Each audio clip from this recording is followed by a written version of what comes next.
Donald Trump is speaking following those big wins for Democrats across the United States on Tuesday. Let's listen. Discussion after the press leaves about what last night represented and what we should do about it, and also about the shutdown and how that relates to last night. I think if you read the pollsters, the shutdown was a big factor, negative for the Republicans. And that was a big factor. And they say that I wasn't on the ballot was the biggest factor. But I don't know about that. But I was honored that they said that. And I just want to thank everybody for being here. And a very special thanks to Vice President J.D. Vance, who's doing a terrific job. J.D., thank you.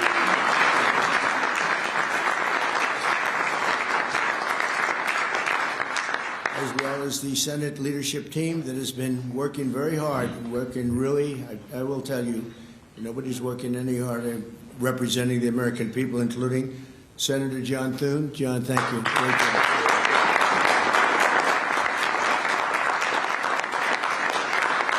Senator John Barrasso. John, thank you very much. Senator Tom Cotton, wherever you may be. Tom, thank you. Thank you, Tom. Thank you. Senator Shelley Moore Capito, who's been very involved. Thank you,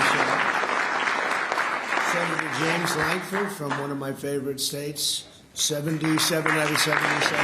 I always say 77 out of 77. Reagan was 56. That was the record. We got every one of them. Thank you, James. And a fantastic friend of mine and an incredible advocate during the election a year ago, Tim Scott. Thank you, Tim. So as you know, we are in the midst of a disastrous Democrat-created government shutdown, and it is Democrat-created, but I don't think they're getting really the blame that they should. That's now officially the longest shutdown in American history. The Democrat radicals in the Senate have shown zero interest in reopening the government, and I don't think they'll act so soon. A lot of people disagree. I've been saying for the last 30 days, we've had 4 or 5 different points. Yes, sir, they're going to get it right now. We should have it done in a day. I've heard that about 4 times. I heard it after Kings. You know, they said I was a king. And I heard it after Kings. I heard it after a couple of other moments in time. And I said, no, I don't believe so. And now I heard it's after the election. I don't believe so. I think they will. I think they're kamikaze pilots. I just got back from Japan. I talked about the kamikaze pilots. I think these guys are kamikaze. They'll take down the country if they have to. So I don't think so. Millions of Americans are going to be without SNAP benefits. And I will say about SNAP benefits, so when I was president, we had $7 billion worth, and now they have many times that, because these benefits were given to anybody that asked, and they're up to, I hear, just many times, $47 billion. So it wasn't the purpose of SNAP. It was for people that really had problems, down and out, people that really had problems. But during Biden, they gave it to anybody that wanted it. I think it's something you have to talk about because the numbers are incredible. But countless public servants are now not being paid, and the air traffic control system is under increasing strain. We must get the government back open soon, and really immediately. We have to get it up. We have the hottest economy we've ever had, and it's affecting the stock market now a little bit. But the stock market, as of Friday, has hit many record highs during the last 9 months, many. And it will again. This is just the beginning, because when these plants that are being built right now start opening up, we've never had anything like this as a boom. There's a construction boom right now, but that's going to be bigger than that. That's going to be an economic boom as soon as they open up, and it's going to be something special. We have car companies coming in. When I was in Japan, Toyota, Mr. Toyota, I said, "What's your name?" "Toyota." I said, "Oh, you're rich." I said, "How much of the company do you own?" 92.1%. I said, "I'm glad you said the one. He wants to be there." I said, "You're a rich guy." And he said, "I'm investing $10 billion in the U.S." And you know who I'm talking about, right? You introduced me, Mr. Senator. You introduced me originally when you were the ambassador to Japan. He's still good. He's still strong. But he had no interest in investing in this country. Now he's investing $10 billion as of 1 week ago in building new plants. We have auto plants coming in incredibly, but we have AI and all of them. And we can't be extorted to give $1.5 trillion to people that came into the country illegally, many from prisons, many drug dealers. A lot of people came in from mental institutions. They want to give a lot of money to the people that came in illegally. We have to get them out. We can't. No country can sustain that. That's not like an attack on our country. In no country, these are not going to be productive people. These are going to be anti-productive people. And we can all have big hearts. I have a bigger heart than anybody, but we can't let that happen. It's time for Republicans to do what they have to do, and that's terminate the filibuster. It's the only way you can do it. And if you don't terminate the filibuster, you'll be in bad shape. We won't pass any legislation. There'll be no legislation passed for 3.25. We have 3.25 years, so that's a long time. But when they can't do an extension, and John, I think they've done an extension every single time they've ever been asked forever. This is the first time they haven't done an extension. Extensions are supposed to be easy, but if they won't do an extension, they won't do any bill, even a simple bill. And we should do our own bills. We should get out. We should do our own bills. We should open up. We should start tonight with the country's open. Congratulations. Then we should pass voter ID. We should pass no mail-in voting. We should pass all the things that we want to pass, make our elections secure and safe, because California is a disaster. Many of the states are disasters. But can you imagine when they vote almost unanimously against voter ID? All we want is voter ID. You go to a grocery store, you have to give ID. You go to a gas station, you give ID. But for voting, they want no voter ID. It's only for one reason, because they cheat. We would pass that in 15 minutes.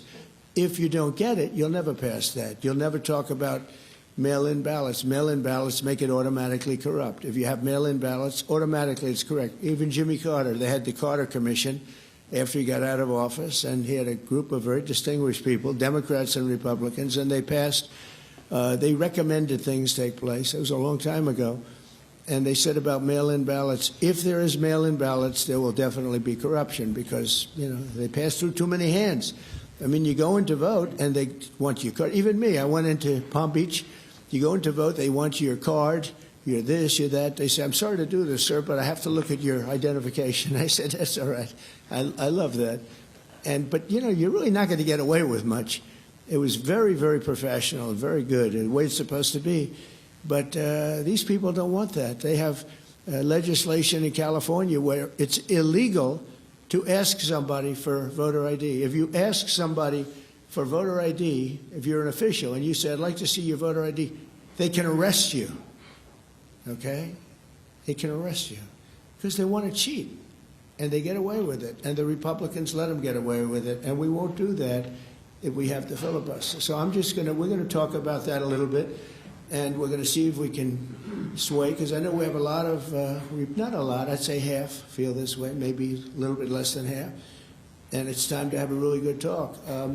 If I thought that they weren't going to pass the filibuster, I wouldn't even bring it up. They're going to pass it within the first hour. If they take power, and it's more likely that they take power if we don't do it, because we're not going to be passing any legislation. They're not going to approve anything. We're going to go 3.25 years. There won't be one bill that we're going to pass. Because the easiest thing to pass is exactly right now what they won't pass. And they'll do that, and they'll wreak havoc. But let's assume they get it. They're doing it anyway, so it wouldn't matter. They're doing it anyway. And, I have a case where I have great U.S. attorneys that can't be approved because of the blue slips. The blue slips, I think you should terminate blue slips, too. It's a mental termination because it's really a custom. But if you have a Democrat senator or two is bad, but it doesn't make any difference. If you have one senator writes a negative letter on some great U.S. attorney, we had it in Manhattan, Southern District. Jay Clayton, one of the most respected lawyers in the whole country, by far, one of the most respected, and couldn't get approved. The courts approved him. The courts couldn't believe it. They did it like instantly. He went to the best schools, got the best marks, top of his class. Everything was perfect. I mean, he was led the perfect life. Went to Sullivan and Cromwell. Almost immediately became the head of Sullivan and Cromwell. The most prestigious law firm, I would say, in the country, just about. Whether it's Sullivan or two or three I could name, but Sullivan, I would say, really, maybe number one. He was the head of Sullivan and Cromwell for like 20 years. He went to the SEC, was flawless. He did it for me. He was the SEC chairman. He was flawless. Then he went to Apollo, where he was the chairman of Apollo. and it was flawless. Everything went good. The stock went through the roof and everything. I asked him to go to the Southern District, and he said, "I'll do what you'd like to do, sir." He's a very high-quality person, but he couldn't get approval from Schumer. Schumer didn't approve him. The best student, the best schools, everything. He's like flawless. And the courts actually said, "You're not approving Jay Clayton," right, Lindsay? You heard this. The courts actually interceded, and they approved him. But that's an unusual guy. We have other people that are really good, but people don't know how good. Top students, top colleges, and they're U.S. attorneys, and they won't be approved. They're not going to be approved. We have one in Los Angeles who's phenomenal. No, the senators, the Democrats are, again, they're kamikazes. The Democrats are not going to approve them. Blue slips are a disaster. So the only people I can get approved are Democrats. I was told that by the Democrats. We'll only approve Democrats. I said, really, is that right? Not going to work that way. Not going to work that way with me. But the blue slips are a total disaster. I have 10 people right now that are doing a phenomenal job, and they will be out of office pretty soon. They've got another 2-3 weeks, a couple of them, and then they're going to have to leave. And it's actually a blight on their record because, nobody knows why they left. But it looks like they served 8 weeks and then they had to leave. But they're not going to get the approval because the Democrat, radical left lunatic senators are saying you can't, we're not going to approve you. And if we're not going to approve you, I had actually one Republican who got 2 great letters, but it turned out that he was a rhino, but that was a nice term for him. Now, he got 2 letters of approval, and when I said 2 Democrats approved him, I had to fire him because I figured if 2 Democrats approved him, they wrote the most beautiful letters. I found out, man, this is strange, and he was no good. I fired him. He was really not much of a Republican. The recommendation of that one wasn't such a good recommendation. Someday I'll tell you who recommended him, but it wasn't exactly the best. But when I saw when I saw the 2 senators from Virginia gave him glowing marks, Tim, I said, let me see this. I read the most beautiful letters I've ever seen. I said, I called him up. I said, sorry, you're fired. Get the hell out of here. And but it's a horrible thing. Blue slips is a horrible thing because I have the right to pick judges and I have the right to pick U.S. attorneys, and this takes away the right from me. And I think we're going to go to court on it, and we'll see what happens in court.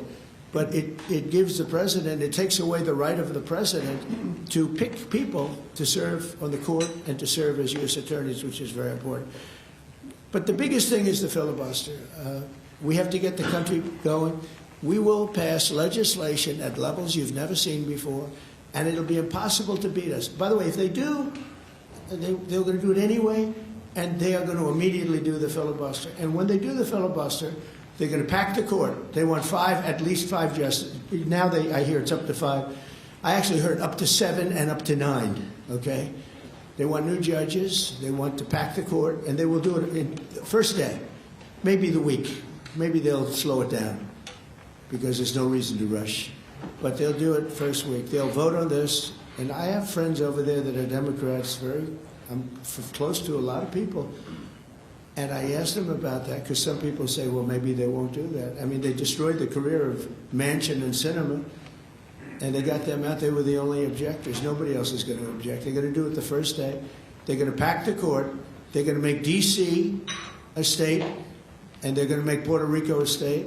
So now they pick up 2 states. They pick up 4 senators, okay? You think you have problems? They're going to do all of the things. They're going to pick up electoral votes. It's going to be a very, very bad situation. And it's done. It's done. As soon as they attain power. Now, if we do what I'm saying, they'll most likely never attain power because we will have passed every single thing that you can imagine that it's good and all good for the country. And there'll be no reason to. If we don't do that, people will say they're not doing much and they're in power. So the good news is we did the great, big, beautiful bill, and it's the greatest thing we could have done. And the smartest thing with John and our Speaker of the House, who's so good, Mike Johnson, we did all in one bill. If we didn't, John, it would be a problem because, we would have gotten a small piece passed. A lot of people wanted to do that. A lot of people in the room wanted to do that. They went along with me and John and everybody, and we got this thing passed. Honestly, it's 4 years' worth of goodies. No tax on tips, no tax on Social Security, no tax on, think of it, no tax on overtime. It's an unbelievable tax cut for the workers and for business, where business is going to create jobs, and we're creating jobs at levels that nobody's ever seen before. All these things are good.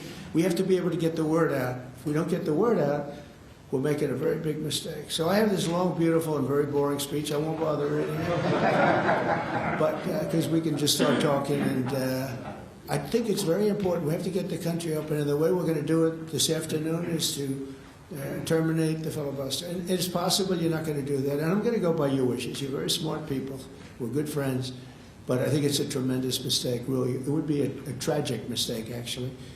It's time. It's time. If I thought they weren't going to approve, I'd sort of be with you. It'd be fine. I'd be neutral to with you. But knowing that they're going to pass it as soon as they get any semblance of control, they'll pass it first thing, then it's like we have to do it first. And we have 2 years, and we'll end up with 2-3 years, and we'll have this country so perfect. We will have passed more legislation than any Congress and any group of senators or a group of congressmen. And we will get it through. They'll send it to us. We'll send it to them. It'll be a beautiful machine. Otherwise, we're just going to sit around and argue with these people all day long. And they're highly unrealistic, highly unrealistic. Many of them are radical left subversives, frankly. So I want to thank everybody, and we're going to talk. And I want to thank the press for treating us so really well for that foreign trip. It was we had just an amazing meeting. Don't forget, 2 months ago, it looked like the whole world was in trouble over rare earth. And that's no longer even a subject that people talk about. It was all worked out very quickly. Without tariffs, I couldn't have done it. I put a 100% tariff on China. As soon as I heard it, within 20 minutes, I put a 100% tariff on China. When President Xi, who's really a friend of mine, as much as he can be a friend, he's a tough man. He's a tough man. Smart man, actually. Very smart. The press doesn't like it when I call him very smart. You know, they think I'm not supposed to call him smart. But he leads 1.4 billion people, without question. In fact, during the meeting, we were there. A couple of you were there, and some of you saw it.